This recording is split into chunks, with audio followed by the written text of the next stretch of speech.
Chapter 13. Then. They'd been walking around the Christmas market for over an hour, and honestly, Mac was surprised Annie had showed up. Almost as surprised as he was that she offered to help in the first place. She was obviously freaked out when they'd woken up together a few mornings ago. She was clearly embarrassed that she'd been all snuggled against him, but Mac had been relieved that it hadn't been the other way around.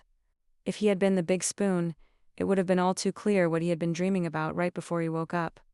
And he was pretty sure that waking up with his boner pressed against her ass would have been a surefire way to never see Annie ever again. And at this point, he was positive he wanted to keep seeing her. "How about we take a break?" he suggested. Annie looked at him, her cheeks rosy above her scarf. And his mind returned to mulling over his new plan, the one in which he kissed Annie, preferably by the end of the day. It had taken precedence over figuring out his country plan. That one seemed significantly less important at the moment. He still wasn't quite sure how to go about it, though. He had wanted to kiss her when he rolled over and saw her next to him in bed, like his dream had somehow come to life. But kissing her in bed seemed like way too much of an escalation, and one that Annie would not have appreciated, especially after he mentioned brushing her teeth. That was a dumb move. Now they were out of bed, and he still wanted to kiss her, and he still couldn't figure out how to do it. "Yeah, a break sounds good.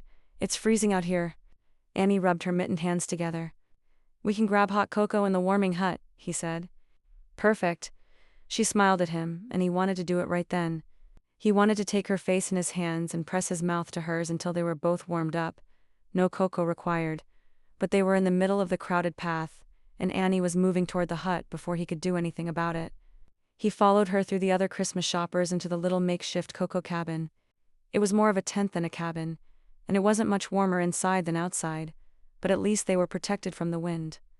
They went up to the table and got their cocoa and found a seat at a picnic table in the back corner. An older man with a guitar was playing Elvis Presley Christmas classics in the other corner, and two of the tables were filled with a mix of kids and their parents. It wasn't exactly a romantic setting. But Annie was cozied up next to him, so Mac was feeling pretty good. "You warm enough?" he asked. Annie laughed. "I'm sure I'm warmer than you," she said. Mac still couldn't bring himself to put on a hat. He lifted up his hands. "Hey, at least I'm wearing gloves today." Annie nudged him with her shoulder, snuggling in closer. "Well, I guess that's progress." She took a sip of her cocoa and gave a little sigh of contentment. Mac wondered if she would make a noise like that when he kissed her. "So," Annie said, "your mom." And that killed any thoughts of the noises Annie would make. What else does she like?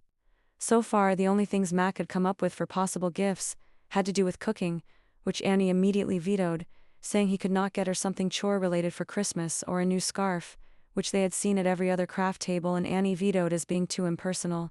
She likes. He was stumped. Annie sighed like she was disappointed in him, and Mac hated that. He thought harder, racking his brain for something else his mom might like. Now he needed this gift not only to soften his mother up to his drive cross-country plan, but it was becoming kiss her plan more and more important and his impress Annie enough to. "She likes to read, I guess," he said. "Okay, that's good. We can work with that." Annie, she was fully leaning against him now. Her arm pressed against his, and it reminded him of the way her body felt wrapped around his, so warm and soft. She took another sip of her cocoa, clearly deep in thought about things other than Mac, even though all his thoughts seemed to keep circling her. "I think I saw e-reader covers at Bernadette's stand. We could look there," she said. "Right, yeah, that's a good idea." But neither of them was in a hurry to leave the protection of the tent. They sat pressed against each other. The warmth of Annie's thigh against his took up all of his attention. He barely heard the man crooning Blue Christmas or noticed when the families traipsed back outside. They were alone in their own little corner of the tent, and it felt like how the past few days had felt, like he and Annie were the only two people that mattered. Eventually, Annie shifted next to him as she finished her cocoa. She turned to face him on the bench, and Mac thought maybe now was his moment. "They've to ask you something," she said. "Okay, anything." He leaned in a little closer and took Annie's glance, down at his mouth to be a promising sign. She started and then shook her head like she was being silly. "You just what?" Annie's cheeks flushed pink. "I was just wondering if you had ever woken up next to a girl before. I mean, it was new for me, and I felt awkward about the whole thing and was just wondering if you felt the same." She shook her head again, clearly embarrassed by the whole situation. "Sorry, it probably doesn't matter. I don't know why I said Anything. There's been a few girls, single quotes, he started. Right, of course. Of course there has been. I shouldn't have asked. No, I mean, I dated some girls, but I've never stayed up half the night talking to any of them. Oh, he couldn't help but grin at the way her cheeks reddened even more at that. And I liked waking up next to you. He leaned in even closer. You did. Of course I did. What's not to like? I don't know. I thought maybe you found the whole thing weird, especially when I was clinging on to you. I want you to know that I totally understand what this is, and I get it. You're leaving soon and this is just… Her voice trailed off. This is just what? This just isn't a thing. We're not a thing. I didn't want you to think I was getting weird romantic ideas about us. Max smirked. Romantic ideas? Worse, didn't I? Oh God. Annie put a hand over her face. I made it. He took her wrist and gently pulled her hand away. He smiled at her. You didn't make it worse.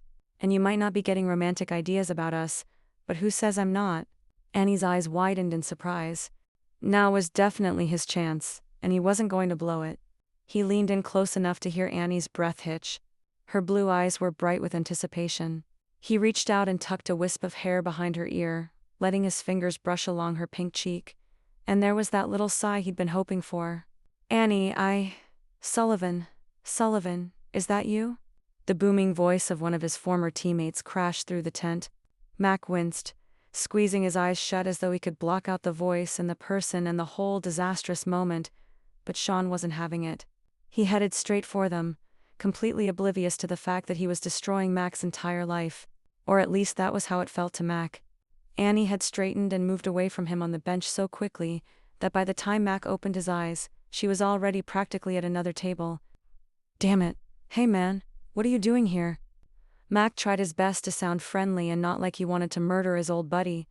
In fact, if this had happened a week ago, he would have been thrilled to see somebody back in town. But right now he wanted nothing more than for Sean to disappear. He glanced over at Annie, who was pretending to be very interested in the musical performance, and wouldn't meet his gaze. You know me, I'm here for the food. Sean held up a bag of kettle corn and a box of chocolate fudge. He was a big guy, known by everyone on the team as someone whose really joy in life was eating. Mac's mother, as someone whose real joy in life was feeding people, absolutely loved it when he came over. Sean devoured everything she made. Mac couldn't help but laugh, seeing the man now piled high with Christmas snacks. Glad to hear you haven't changed. Not a bit, Sean grinned. What about you? Christmas shopping? Sean's attention skittered over to where Annie was picking at the edges of her paper cocoa cup. Mac didn't know why, but he felt reluctant to draw attention to the fact that he was here with Annie. Not that he was ashamed of it or anything, but there was something unsettling about seeing these two together.